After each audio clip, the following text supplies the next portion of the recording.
ఇప్పుడు ఎట్లా మరి మీ ఇల్లు పోయింది, మీరు ఎక్కడ బతకాలి? మీరు ఆయనే చేయాలి, మీరే చేయాలి. తెల్లందాకా ఇల్లే కూర్చుంటాం. మాకేమైనా కలిసి చచ్చిపోయినా మీరే బాధ్యత.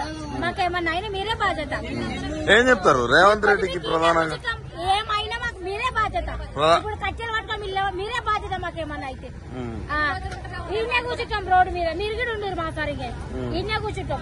ఏం చెప్తారు రేవంత్ రెడ్డికి? ఏం చెప్తారు రేవంత్ రెడ్డికి? ఒకటే వేస్తాం. పాత చెప్పులు తీసి మెడలు వేస్తాం, పూలదండ కూర్చి పెడతాం తెల్లందాకా కూర్చుంటాం. ఎందుకు నోటీసులు లాంటి ఏమి ఇవ్వలేదా మీకు? ఇప్పటిదాకా చూడలేదు. నోటీసులు తీసుకొచ్చి కొత్త చెప్పుల దాంట్లో వేసి కూర్చోబెడతాం. ఇదే ఉంటే మా పొట్ట.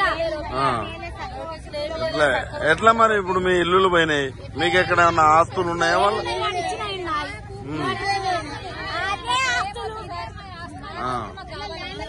ఇదే ఆస్తి, ఇంకేముంది ఆస్తి? అంటే పేదల ప్రభుత్వం అన్న పంపించిండా? ఇది చేయపోలేదు అంతా. మీకు కోట్లకేం రాలేదా? రాందే వచ్చిరండి. ఇంత లక్షల మంది ఇవన్నీ వచ్చినాయి పెద్ద పెద్ద నా దొంగల 4 గంటల రాత్రికి రానికే. అంటే మీరు కబ్జా చేసిరు అంటుంటారు. దొంగ మీరు కూడా దొంగలైనా రానికి అట్లా. ఆ దొంగ పక్క దొంగాడు. అంటే ఇందిరమ్మ ఇచ్చిందని పక్క దొంగ. అంటే ఇప్పుడు మీరు ఇందిరాగాంధీ ఇచ్చిందంటున్నారు. మంచి మళ్ళీ అదే కాంగ్రెస్ పార్టీ